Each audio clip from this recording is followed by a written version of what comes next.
facilitated. And the facilitation is from the point of view of, what were the three words?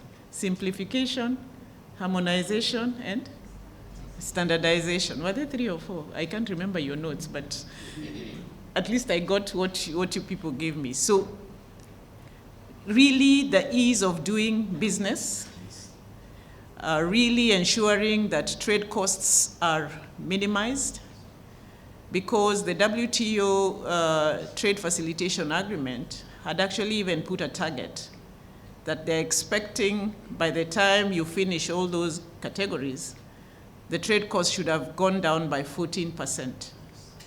So we need to start checking where are we at when it comes to those trade costs. Also, we were to look at the flow of trade across borders.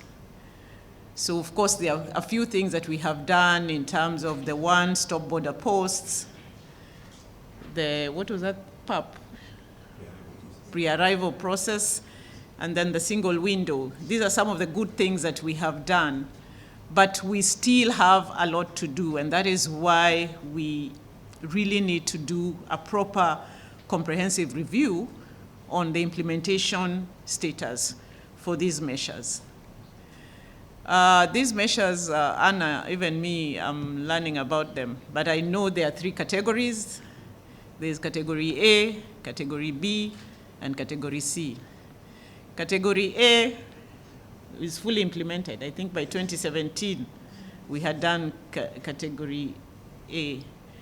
Category B, from my notes, I was really not clear, but I was hearing transitional. Some were moved from B to C. And so we are now looking at category C measures, which are 33 of them in total.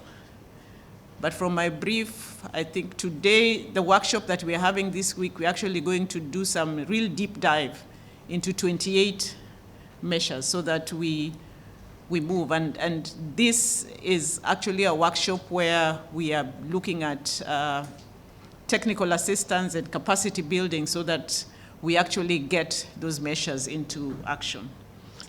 I would also wish that even as we continue and do this work, TMA, FCDO, get us a way of getting this committee to present some of the things that they are doing to our political class, because the political economy influences quite a number of things that we do here.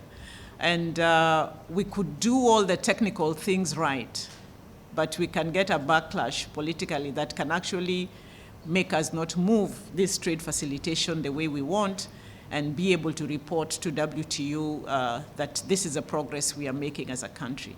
So we would like that engagement with our political class so that the committee presents some of these things that they are discovering as bottlenecks that can actually be unlocked by courtesy of a political decision. So as we do all these things, as we try and see how these measures need to be implemented, let us also bring out those challenges that are political in nature, so that when we meet the political class, we are very clear on our asks in terms of what we want done.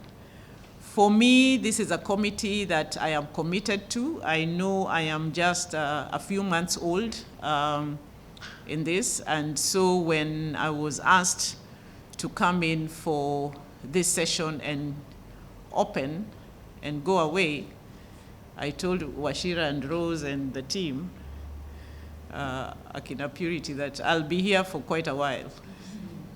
I'll be here for quite a while because as the chair, I have to show leadership.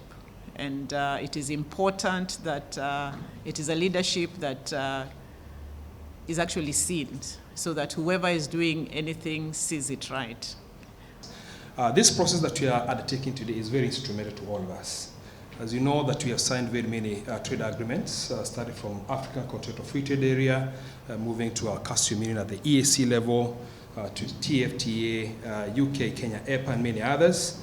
And this process is very important because it's what is going to ensure us, and especially at the category C, that we have effective trade facilitation, not only in Africa, but to the rest of the world. If you look at the statistics that we post as a Trademark Africa in our strategy for 2023 to 2030, it shows that we are looking at the increment of share of African exports as percentage of global trade from 3 to 4%, and in terms of value from 500 billion Kenya shillings to 600 billion Kenya shillings. If it is intra-African trade compared to like European Union, which is at 69-70% intra-EU trade, we are looking at how we can get to 20% from where we are 16%. Investments also, and green investments also, we have statistics. In terms of carbon emission, also it's part of what WTO is looking at. Carbon emission in terms of reduction of the same. If it is government revenues increment from where we are at I think 15% to 35%, but this is at African level. Job creation, and you can notice the crisis that we have as a country is a very paramount thing to undertake currently. And also, as our main objective and impact is reduction of time and cost when we are doing the international trade. So this is very critical to ensure that this is happening, and time and cost reduction is being done at 15% in a span of 7 years from 2023 to 2030. So we're going to sit through and ensure that through this process, we have commitments being reviewed and now the subsequent justification that we're going to make either for extension or meeting our commitment by 2026.